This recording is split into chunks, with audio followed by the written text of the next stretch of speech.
boqol ku yaadiya koko jiro uga noqon kada ninka ku hayo bal maxad ka guri ninka ku hayo bal maxad ka guri ninka ku hayo bal maxad ka guri ninka ku hayo bal maxad ka guri ninka ku hayo bal maxad ka guri ku hayo bal maxad ka guri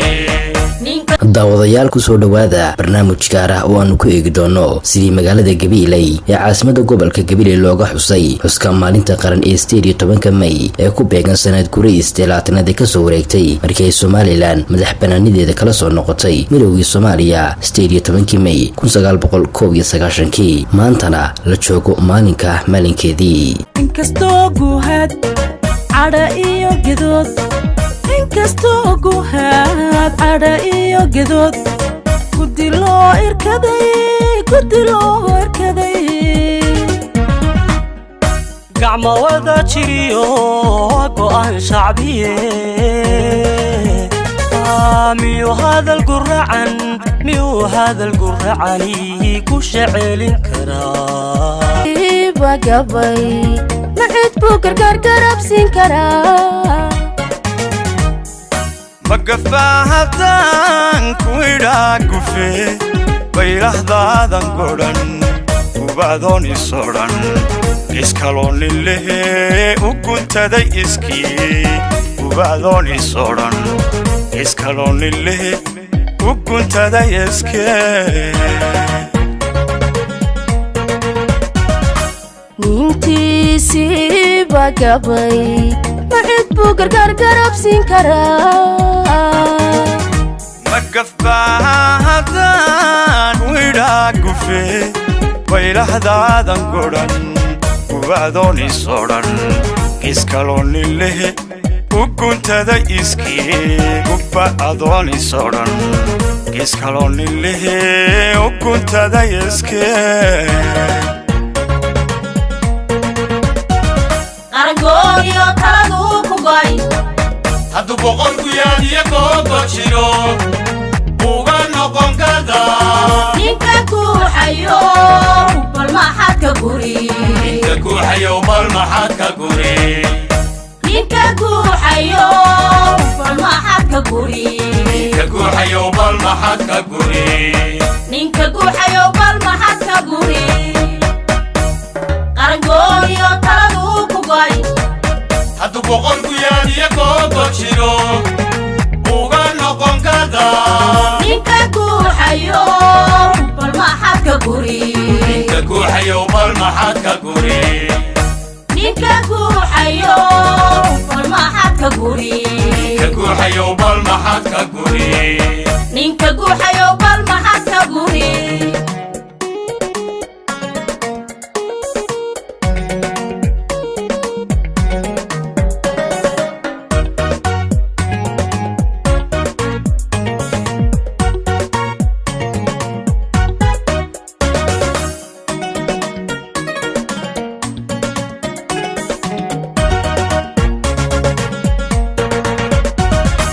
inkastoo geyiga hawlihiisa guud inkastoo geyiga hawlihiisa guud nabad lagu gingimay godob raadiskiyo ninku gaasira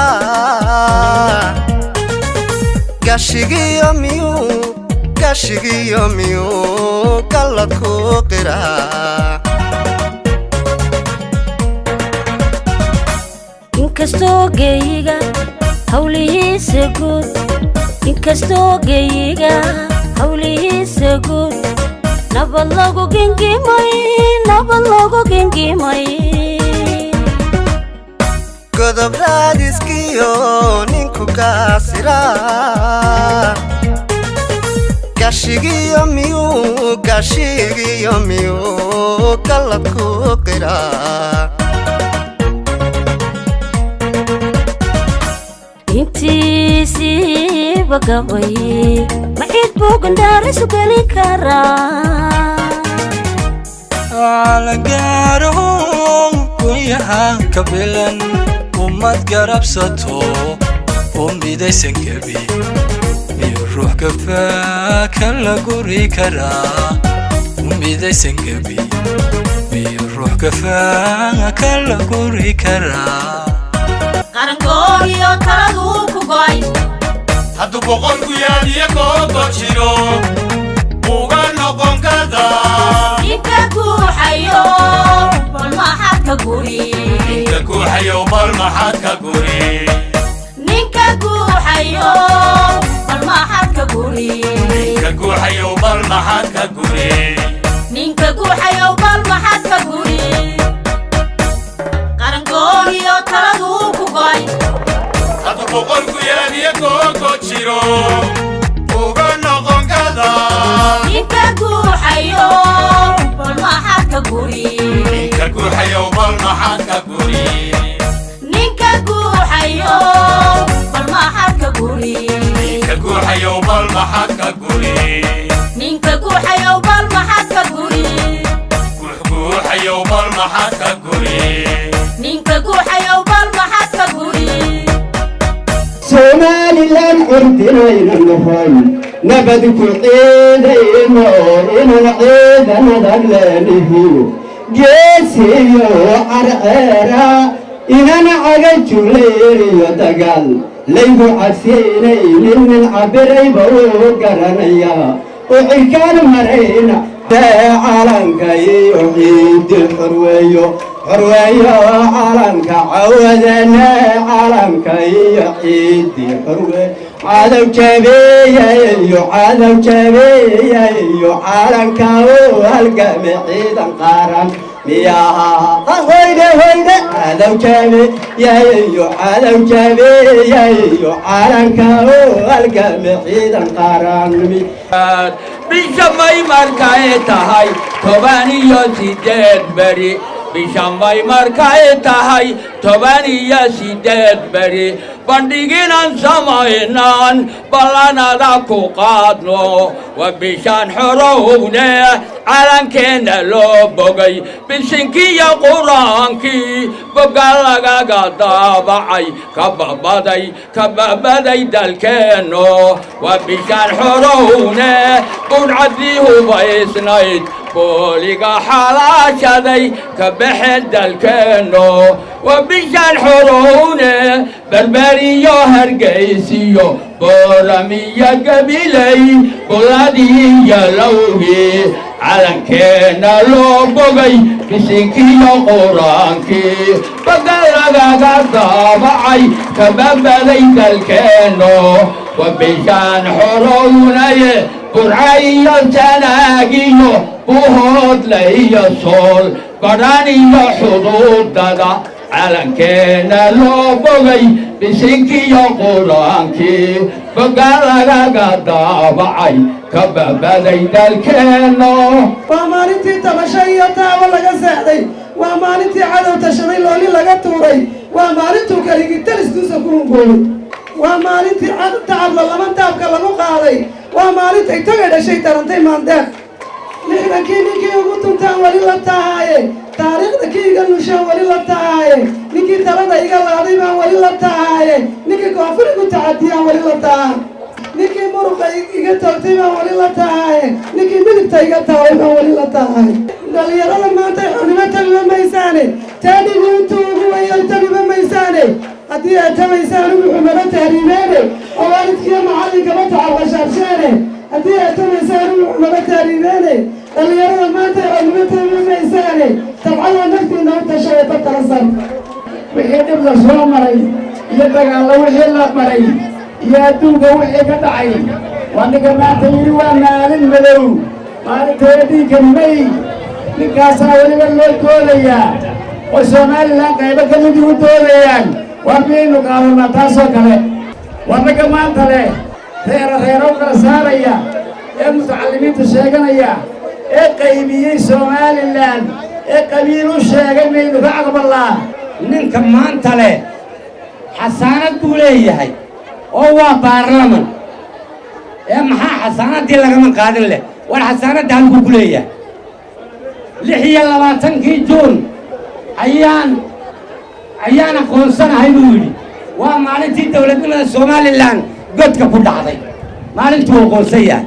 xasaanadduu sitiya baarlamnimada ma maalintaasuu ka soo qaatuu haystaa mise gurigiisuunbuu kala yimaadaa ilaan xasaanadda halkuu ku lahaa ma jirtuu yidhi xasaanadda halkuu ku lahaa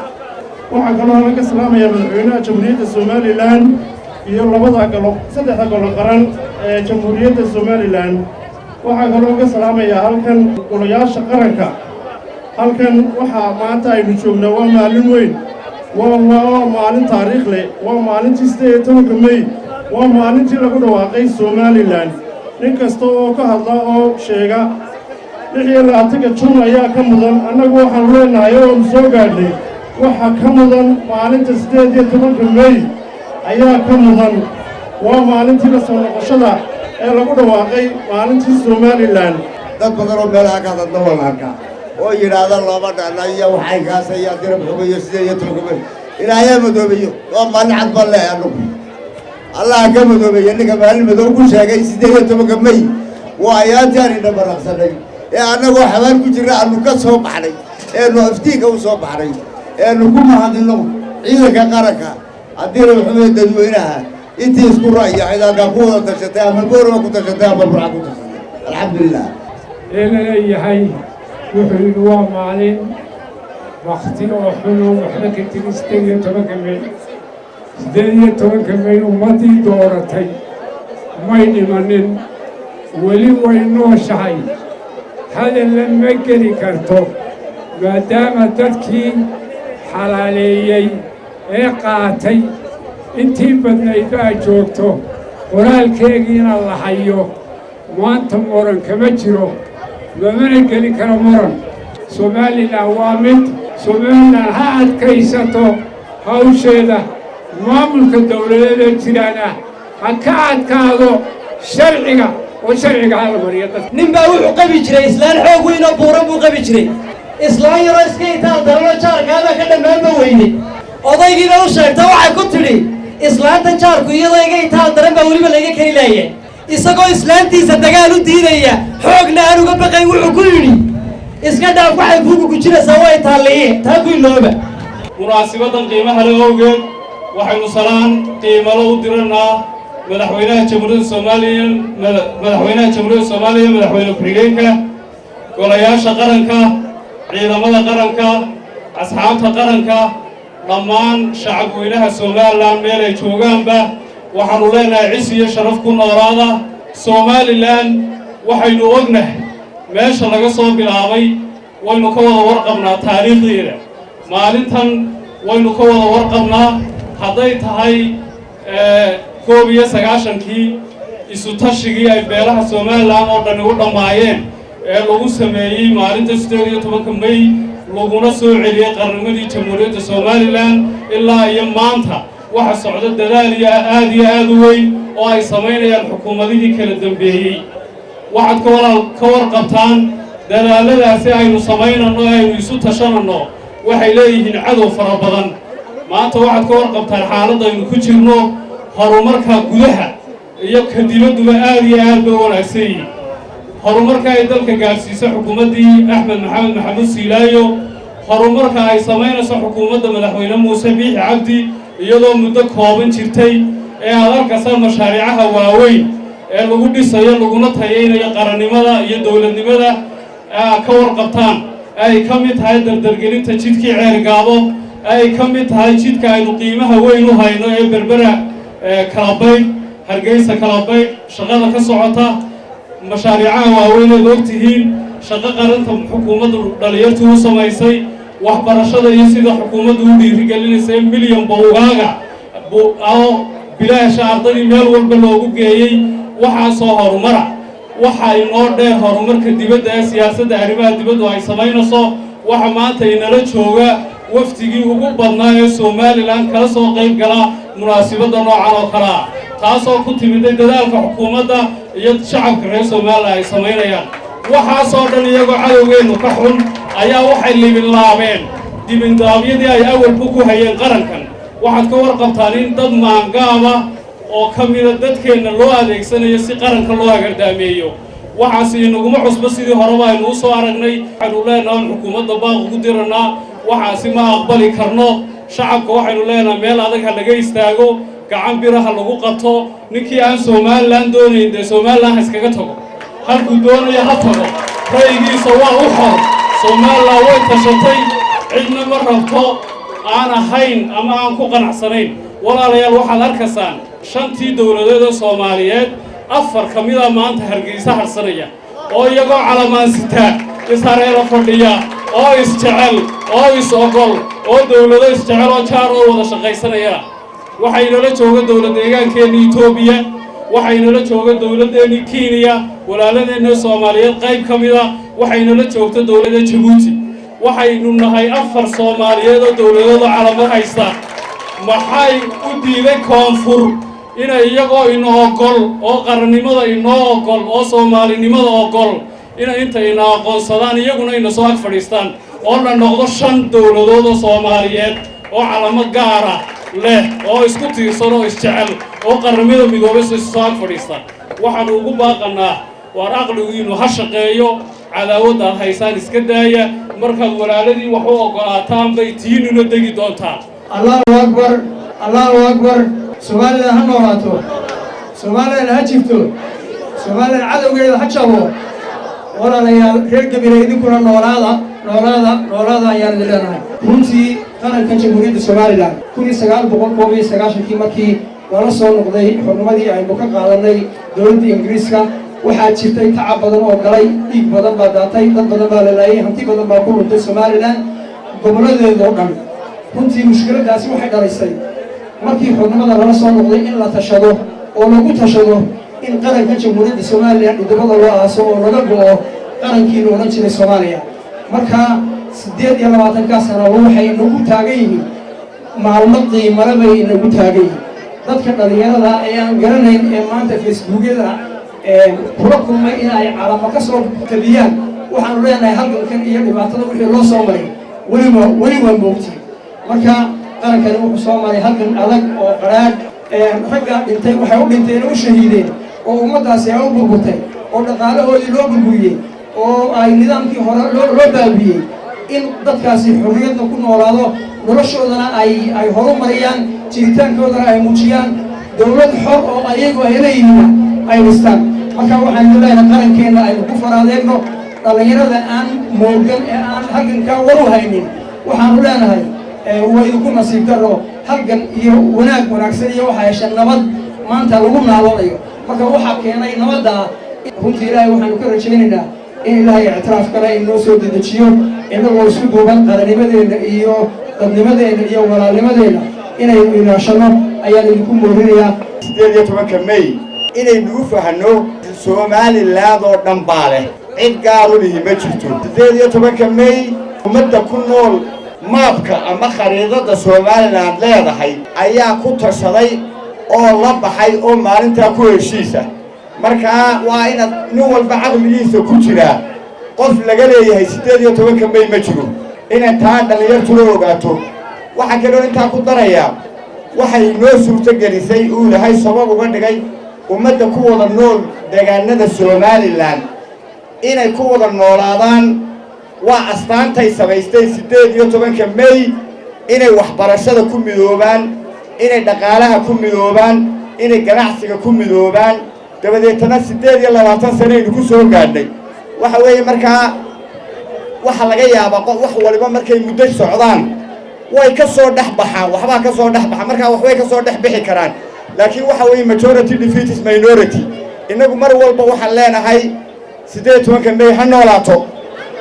18 May ha noolaato 18 May ha noolaato ilaahay bogga burcada isku mariya dhammaan dadweynaha Soomaaliland taasaan ilaahay uga baryaynaa fadliga bisha Ramadaan ilaahay waxaan uga baryaynaa in Soomaaliland midowdo bashbash iyo barwaaqo iyo badroolkeega la soo baxay ilaahay ka baryaynaa shacabka reer Soomaaliland waxay ka dharagsan yihiin ee halganka ku soo hagaagtay ee duruufo badan soo qaadatay iyo kuwii kale maanta halkan naafaday nala joogaaba waxay u badheedhanay u dagaalamayeen inaad xor iyo sharaf iyo cisi adduunyada dusheeda ku noolataan ood karaamo yeelataan iyaguna naftoodii qaaliga ah badankooda ay saasay ku waayeen markaa dadka maanta durbaanka tumaya ee ama isla sallaanka siyaasadeed ku gaadh waxaan jirin ama meelo kale ka soo hanqaltaagayow dadkani masiirkooda iyo danahooga way ilaashanayaan waxa ay maanta aynu u dabaaldegaynaa guulaha aynu gaadhnay maalintan ee ay ka mid tahay horumarka aynu ku naaloonayno ee dhinac walba leh ee doorashooyinka leh ee dimuquraadiyadda leh ee dhismaha qarannimada leh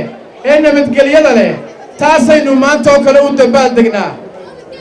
waxa aynu maantaoo kale qiimaynaynaa 28 sanno maxaa inaga qaldamay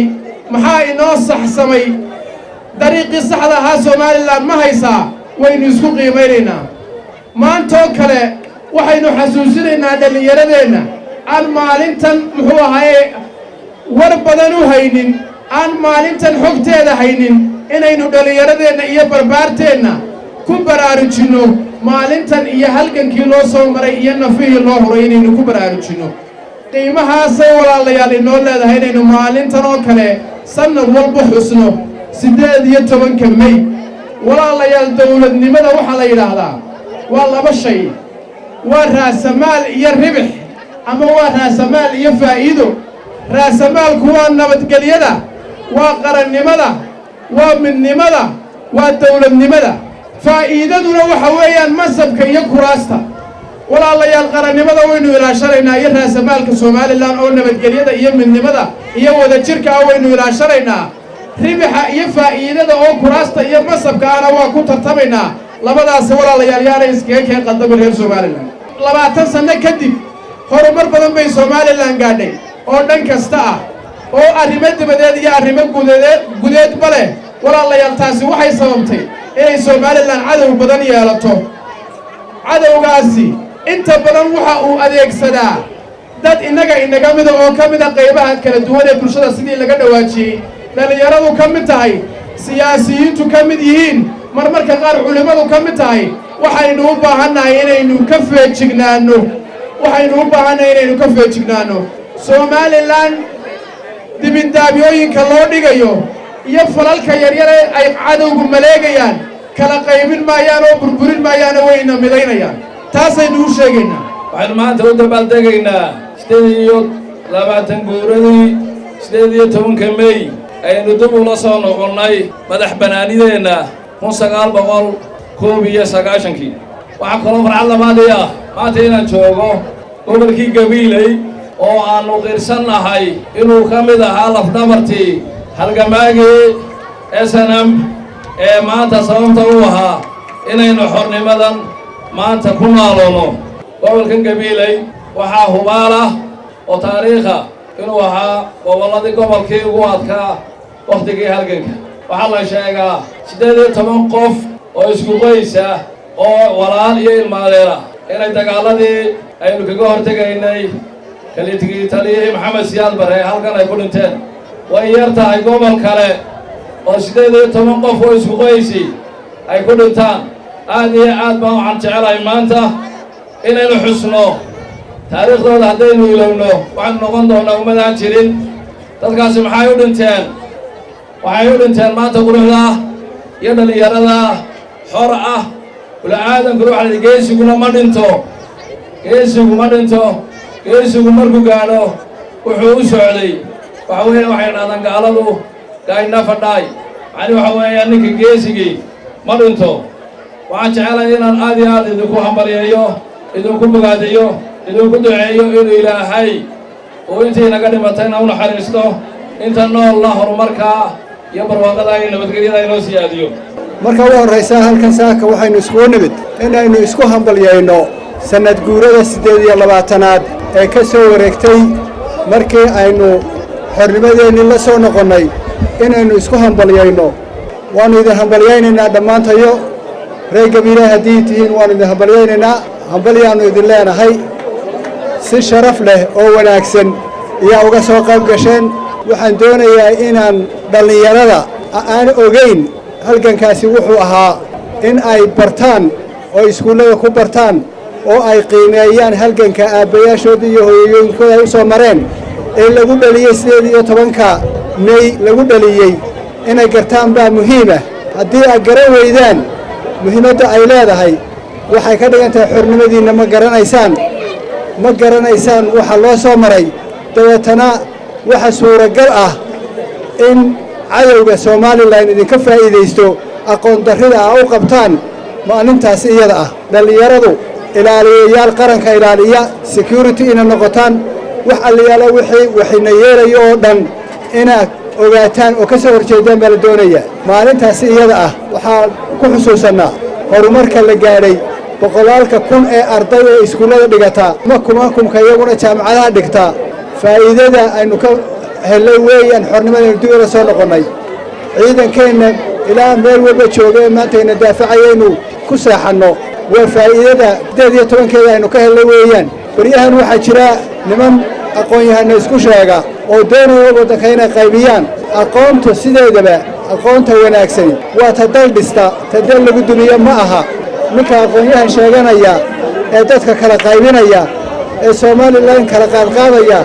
aqoontiisa su'aal baa saaran ma aha aqoon waxa weeyaan aqoon darrooya taasi macnaheedu yahay aqoontu waxbay keentaayo waxma dumiso daawadayaal waxaan idinkaga tegaynaa intaan isugu imanno barnaamijkan iyo barnaamij la mid ah ammaano allah